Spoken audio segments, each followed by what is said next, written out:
Hello everyone, कैसे हो आप सब लोग।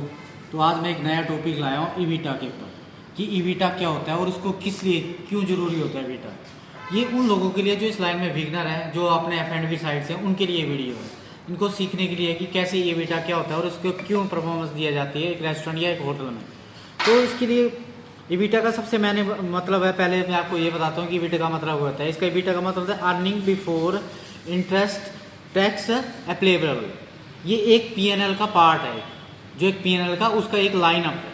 तो इसको और ब्रीफली समझाने के लिए मैंने एक ब्लैक बोर्ड में लिखा है, जो मैं आपको अभी शो ऑफ करता हूँ। प्लीज़ आइए, लेट्स गो। ये मैंने पहले ही लिखा हुआ थोड़ा कि व्हाट इज एबीटा। तो एबीटा का मतलब मैंने आपको अभी पहले ही बता दिया, अर्निंग बिफोर इंटरेस्ट टैक्स और डेप्रिसिएशन और एमोर्टाइजेशन। तो ये पार्ट है इसके, जो एक पीएनएल का ही पार्ट है, यानी कि it's a part of PNL. PNL में ही एक चीज ये आता है। तो इसमें क्या बताएंगे आपका सबसे पहले इसमें एबीटा में आता है ये चीजें, यानी कि ये चीज छोड़ के डेप्रिसिएशन और एमोर्टाइजेशन, ये सबसे पहले आएगा। तो इसका मतलब है अर्निंग बिफोर टैक्स, जो आपको सरकार को देना होता है। लेकिन इसी में एक चीज का मैं आपको बताता हूँ जो सबसे इंपॉर्टेंट है एबीटा में, डेप्रिसिएशन और एमोर्टाइजेशन। तो डेप्रिसिएशन का मतलब करते हैं, जैसे कि मैंने बोला था आपको डेप्रिसिएशन एंड एमोर्टाइजेशन। तो सबसे पहले शुरू करते हैं डेप्रिसिएशन का मतलब। डेप्रिसिएशन में जैसे आपका मैं एक एग्जांपल देके ब्रीफ करता हूँ। जैसे डेप्रिसिएशन में आता है, जैसे आपने 20 लाख का आपने कोई इक्विपमेंट्स ले लिया अगले 10 साल के लिए, ठीक है। तो उसको आपको क्या है, सरकार को आपको हर साल 2 लाख में सरकार को पे करना पड़ेगा उस चीज में, ठीक है। वो डेप्रिसिएशन में आता है। जैसे कि उसी तरह आगे आपका एमोर्टाइजेशन। एमोर्टाइजेशन का मतलब है डेप्रिसिएशन का छोटा भाई, जो है इसी का ही एक दूसरा पार्ट है, लेकिन ये इसका छोटा भाई डेप्रिसिएशन बोलते हैं इसको। जिसका मतलब है डेप्रिसिएशन का मतलब है जिसमें 2 चीज आती है, टेंडिंग एसेबल, यानी कि जिस चीज को आप फील और टच कर सकते हो।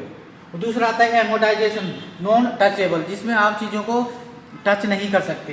तो डेप्रिसिएशन में आता है नॉन टचेबल, जैसे फील टच, जैसे आपने कोई प्लांट ले लिया या कोई फ्रिज ले लिया या आपने टीवी ले लिया, आप उसको टच कर सकते हो, वो आएगा डेप्रिसिएशन में, यानी कि उसमें फील एंड टच आ रहा है। दूसरा आप है एमोर्टाइजेशन। एमोर्टाइजेशन में मतलब नॉन टचेबल चीजें जिनको आप फील नहीं कर सकते। जैसे आपने अपने लाइसेंस ले लिया, आपने रेस्टोरेंट का, बार का, कहीं का भी, या कोई प्रोडक्ट ले लिया जिसको आप फील और टच नहीं कर सकते, दैट्स कॉल्ड एमोर्टाइजेशन।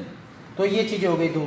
तो उसके बाद क्या बचता है हमारा ईवीटा का, अर्निंग बिफोर टैक्स, यानी कि डेप्रिसिएशन, ये डेप्रिसिएशन और एमोर्टाइजेशन, इन दोनों को निकाल के अब बढ़ता है earning before interest tax, IBT, यानी कि।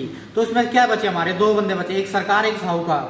तो सबसे पहले क्या करना हमने, साहूकार को, जिसको आपने लोन लिया था अपने बिजनेस को चलाने के लिए, तो सबसे पहले उसका पैसा चुकाना है। उसके बाद जो देना है वो सरकार का देना है। तो जो आपने जो इंटरेस्ट पे करने के बाद जो आपके पास पैसा बचता है और उसके बाद जो आप सरकार को पे करते हो, उसको बोलते हैं नेट प्रॉफिट।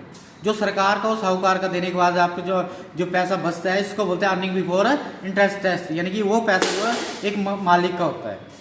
समझ गए होंगे आप। Now please, thank you.